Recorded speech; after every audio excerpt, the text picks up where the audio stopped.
So, ladies and gentlemen, we have seen the impossible actually happen.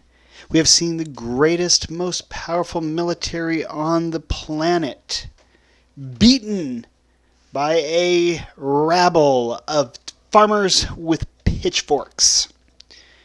The impossible had occurred. The United States had gained its freedom. We had defeated Britain in our war for independence. Now, granted, this was not something we had been able to do upon our own.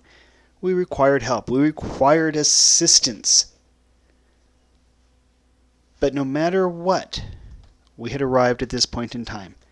Previously, we had been on our own through sort of a benign neglect. England just didn't care. Now we were the masters of our own fate. We were in charge of our own destiny. We were the ones to decide the course upon which we would sail. And that's going to bring us to two different governments. We're going to have the Confederation, and then we're going to have the Constitution. Now,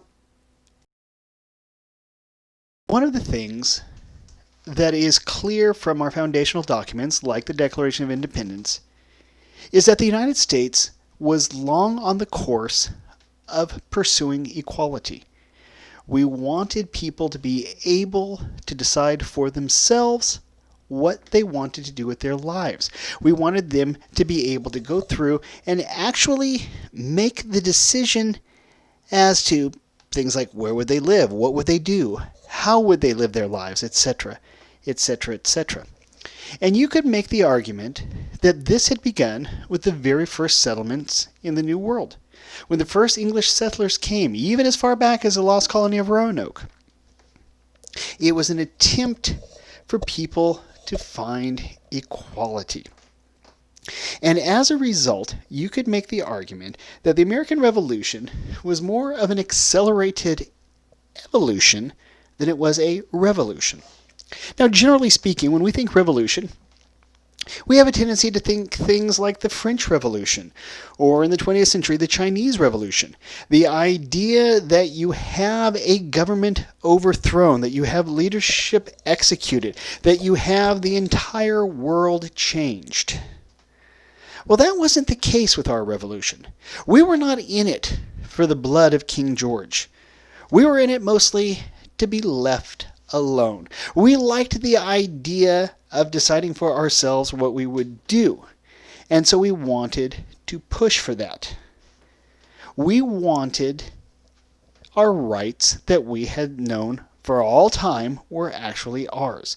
It wasn't a revolution to destroy the existing government. It was simply a revolution to make sure that our rights were being protected. Now, the problem with this, however, is that by the end of the war, there were some lingering disagreements, okay? We had not been a single united people during the course of the war. There were those of the Patriot cause, those who wanted to break with England early on. There were those, however, that didn't really know what to decide. And then, of course, you had those who were loyal to the crown. Those were the Tories. By the end of the war, there had been an exodus of some 80,000 loyalists. And these loyalists, they would eventually leave for the shores of Canada or England, different places throughout the empire. And when they left, it essentially meant that there was going to be a very sincere lack of conservatives. Now, I do not want you to think that where we're saying conservatives here, that we're talking about conservatives in the same sense that we would use the word today. Today, politically speaking, we talk about conservatives and liberals. This is quite different. What we're talking about here on the concept of conservative is those who wish to maintain the status quo. Those who do not want to see radical change come.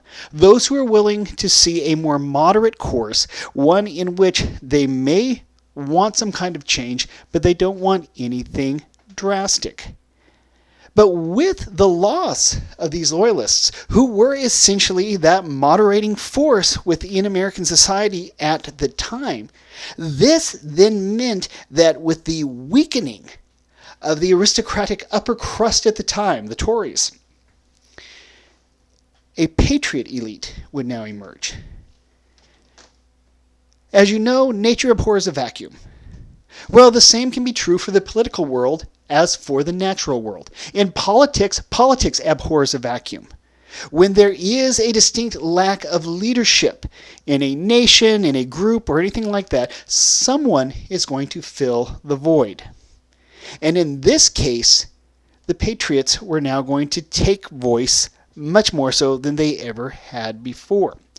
You now had more people who were willing to go on a more radical path toward change. And you're going to see the results of this in some very stark ways. For example, the fight for separation of church and state made some very noticeable gains.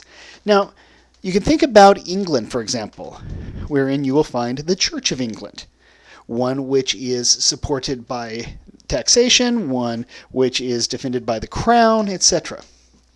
Well, in the colonies, things were no different.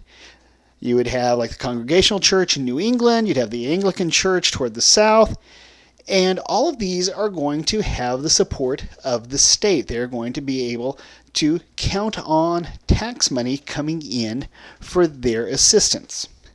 Now, while the Congregational Church did continue to be legally established, in other words, tax supported, by some various New England states, the Anglican Church, which was essentially the Church of England, was going to find itself humbled.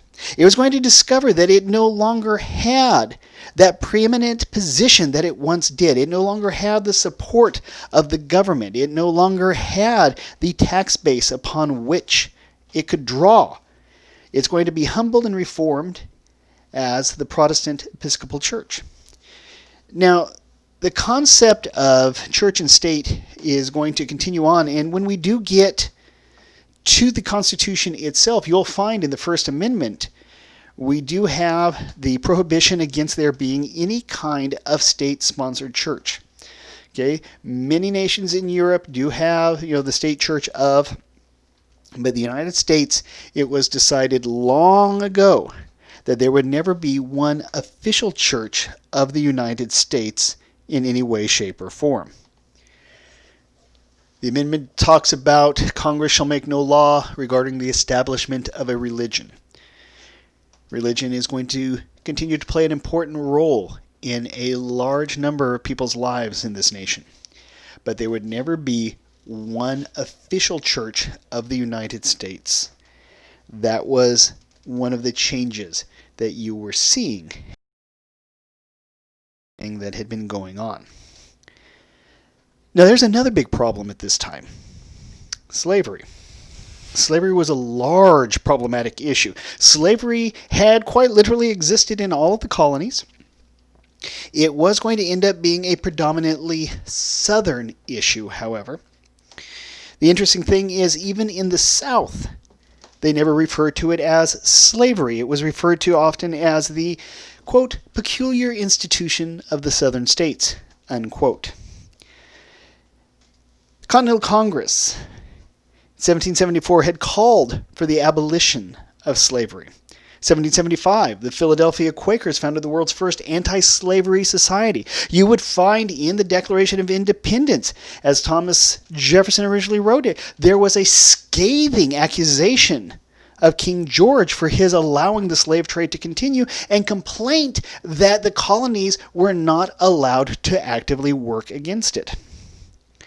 Slavery would be an issue that would continue to rear its ugly head right up until the Civil War.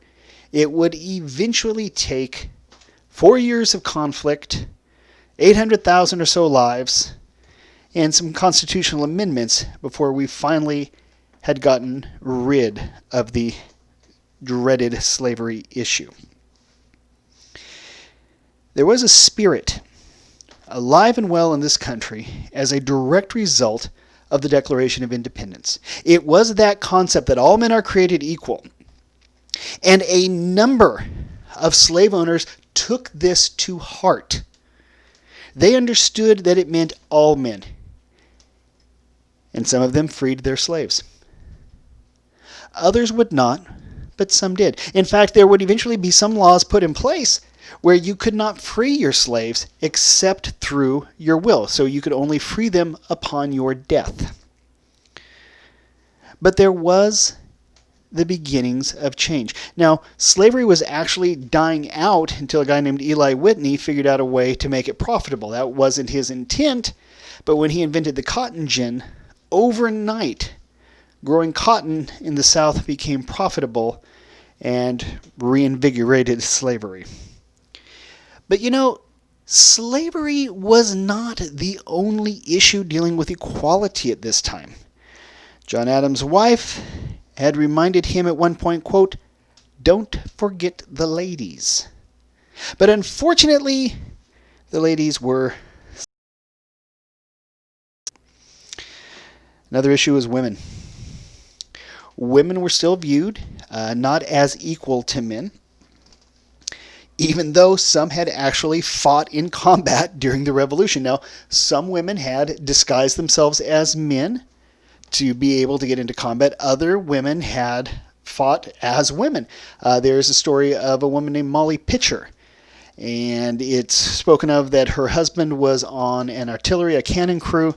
He was wounded in battle, and she took over his job helping man the guns, to the point that one of the stories actually has a cannonball ripping through not her, but her dress, believe it or not. So you did have women who had served in combat and whatnot, and yet they were not going to receive the same status as the guys. Now, there were some achievements for women.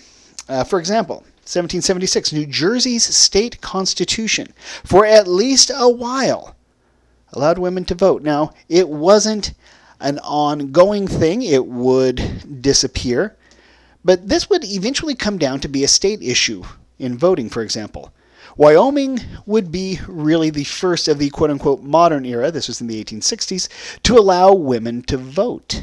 They had the first woman governor in this country.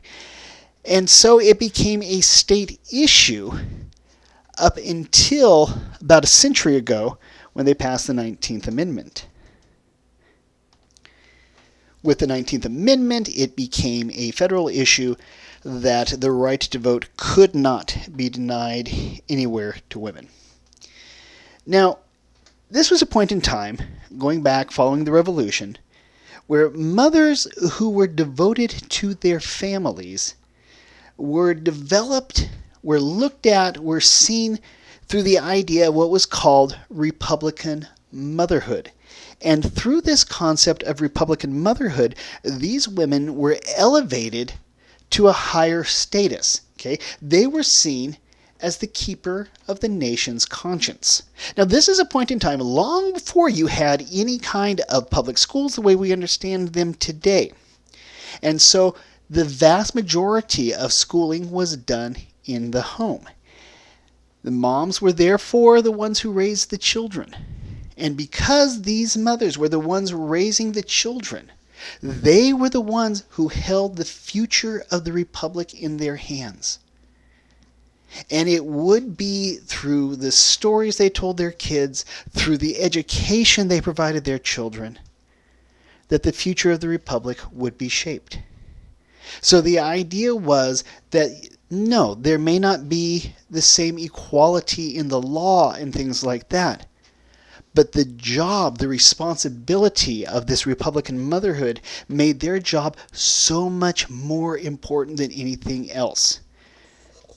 The concept was that these women quite literally held the future in their hands. And the hope was that the future would remain bright.